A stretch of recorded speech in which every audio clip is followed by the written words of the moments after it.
So if we wind the clock forward, if we do a fast forward to 2019, 10 years, who knows? But what do you think market research might look like? What could it look like? Or almost what would you hope it looks like? The great change we saw in the last few years is about co-creation and intermingling with consumers. I think that this will continue and become even more important because all the new media are about this. And people, consumers, citizens are getting really used to interact. So interaction will be the great thing of the future. I see the future having lots of different alternatives and fragmented in that sense, but enabled by some of the social networks on a more professional level as opposed to a consumer level to enable us to figure out, what would be interesting to try in this market for this particular problem. So I think one of the things that will definitely emerge is the use of technology to actually find out the real consumer behavior and insights. Yeah, because what we see now is an increasing awareness that, old-fashioned research is outdated and you need to move on. How do you move on? You actually get technology to, do a lot of unobtrusive consumer behavior watching for you. And then as researchers, you kind of evaluate it in a holistic context. We have to really understand people, and whatever is there out in science, like neuroscience and so on, which helps us understanding people, whatever methodology is out there to understand people, that's what we should be using. And it's not about asking more people faster and cheaper. So if you push it out another couple of years, it's not even the data collection, it's just using what's already being out there. It's making sense out of text without having all those coders who have to use their brain. Well, they do a great job, but it's an issue. If you have 5 different coders, you will have 5 different code plans, 5 different results from the same data set. And what we do is we use machines. The machine is not that important in that case. It's the algorithm, and that's actually how Google works. We do kind of a Google but for market research. I actually think that research is going through a really exciting transition at the moment. I think it's been lagging behind marketing, but I actually think it's starting to overtake marketing because of the new things that we're doing. We were talking about the real-time research, and the fact that you are getting information in real time means that you'll be able to deliver results in a way that's very different from the way we've looked at things previously. You won't be looking at 3 campaigns a year, you'll be looking at brand dialogue. But in order for clients to be able to capitalize on that, they will have to change their processes, they'll have to change their structures, but research will be able to deliver them just in time. Totally integrated with marketing. Market research will be about finding what people want and giving them straight away. We will be passing those messages straight back to selling. This guy wants a bicycle, get it there this afternoon. That's a great question that I think it will look almost transparent.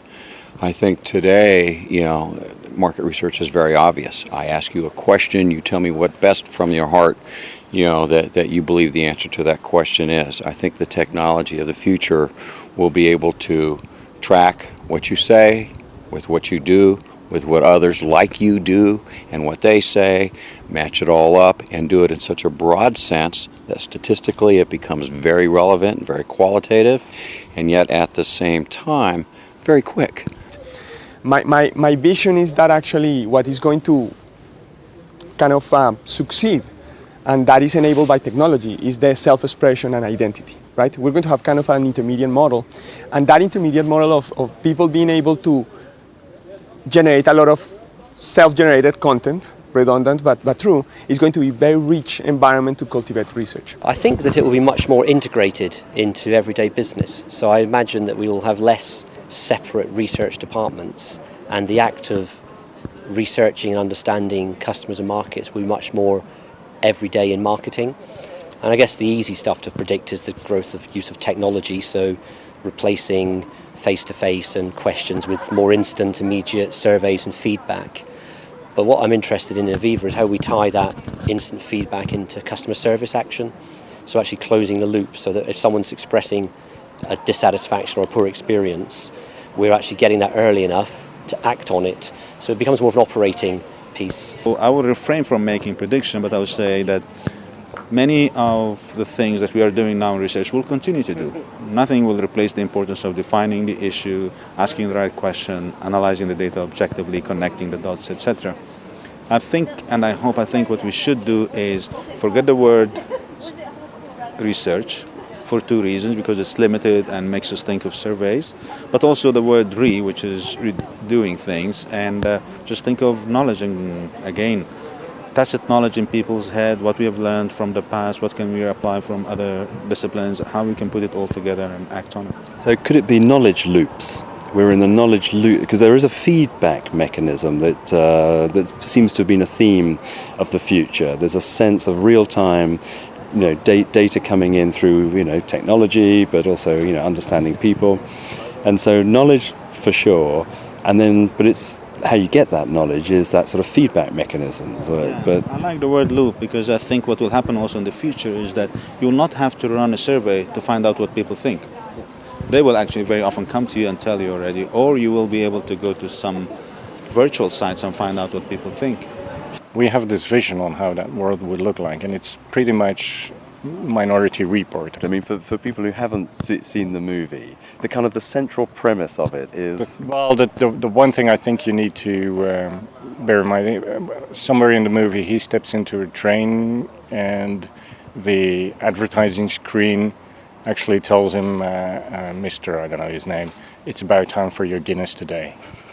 and that's basically what it's all about, is a machine actually feeling that he is into a Guinness. You're covered in devices. You probably actually have a barcode on your head. So you're walking along, and anyone who wants to market to you will be able to, say to your Bluetooth, there's a great sale on here. We know that over the last year you've bought 2.4 gallons of Chanel No. 19 perfume, and then we know that at the moment you're wearing a pair of Nike trainers that you bought in 2015 in Walmart. We've got an offer for you. I think the technology is in place for very, very personalised, very intrusive marketing to take place. I mean, already you can have chips on your clothes that will be able to pick up what you've done. And I was just joking with James Fowler.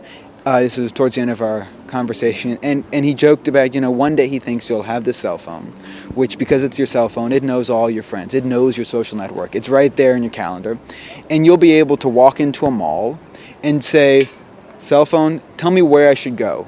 And it'll look at all your friends and say, well, your friend likes The Gap and this other friend likes this CD. So you'll just go where your phone tells you to go based on what, all the stuff your friends like. Yeah, it's feedback loops, and that's powerful stuff. And you realize something like Netflix, the DVD shipping service, instead of telling me what everyone else likes, just tell me what my friends like. Because chances are, if they like Napoleon Dynamite, or if they like that comedy, or if they like this French film, then I'll probably like it too. Well, one of the things I'm conscious of is, neuromarketing in its current state, as you're saying, is, people wired up, themselves. Yeah. And one of the things I'm kind of really into at the moment is we're social animals, and actually, it's much less about what's going on in our head, and I mean from a thoughts point of view. Absolutely. And it's much more about what influence I'm getting from everyone around me, and how do we measure that? And I think, if I had to pick one thing, I think that's exactly right, that will be a big force in 2019 that we're not talking about now. It will be the influence of social networks.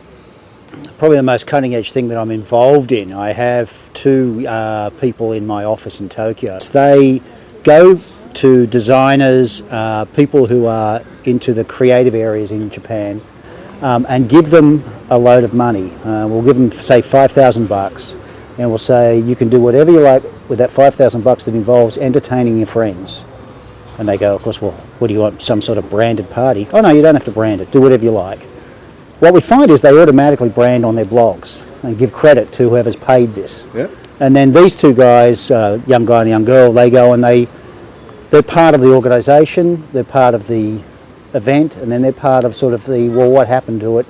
And part of the process is a very sort of soft interviewing process of the people at the event about what they think of lifestyles and events and stuff, and then sponsorship and things like that. And it's gathering a lot of good ideas about co-creation. I think the point about the future, though, is that it's about creativity.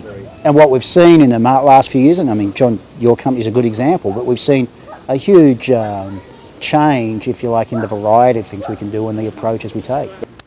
I don't have the answer, but I have questions about it that probably will paint the future. I mean, I think that if there's something that is going to happen is that research is going to be more like a conversation rather than a one-way exchange. It's not me interviewing you, but kind of engaging a conversation that doesn't end in a specific points of time. I think it would be a huge dialogue. It's not going to be questioning people, but talking to people and exchanging views and getting in a big way intimate with people. It's a little bit of an anachronism to talk about getting intimate but making a big dialogue, but it could happen. This stop, go, stop, go, stop, go market research paradigm is also going to come grinding to a halt. Most of us are going to be continually researching and making use of continual data feeds and adjusting our analytics as we go, rather than switching a project on and switching it off. I think that if we do it well, research in 2019 shouldn't look like research anymore. In the Twitter study, what we did, we asked people questions, but they had the feeling that they were getting a tool from us, because they filled out like 10 questions, and immediately after they filled out the questions, they came into a tool where they saw their own answers, and next to that, the answers from the network, and then they could also benchmark with Twitter. So they had the feeling they got something from us, and in the back we collected a lot of data, but it didn't look for them like research. Just mere speed of getting an answer is probably less important than in terms of the value of that answer to decision making. After all, ever since research started, and probably research forever, it's about insights and it's about forecasting. Yeah. Those are the two characteristics, and I don't think those will ever change. Well, I think we will still have some very big companies out there dealing with some big issues for clients, but I actually think we'll look a bit more like the film industry. I think we'll have smaller firms who are highly specialised working with other small firms who are also specialised. In the same way that today, to make a film, you don't go to Hollywood, you don't get the big film company that owns absolutely everything. You get a company that's got the rights to something, but they then bring in a whole host of specialists working in their own specific areas, and it's a massive fluid collaboration. I think research will have to be more playful and engaging. It has to have willing participants, not accosted victims of clipboards in the street. I mean, come on, for God's sake. We've got to move on and make it kind of game-like, playful-like, so that people almost think, oh, can I do that again? And it's like, no, I'm sorry, no. So it becomes kind of something that has a cachet. It becomes cool.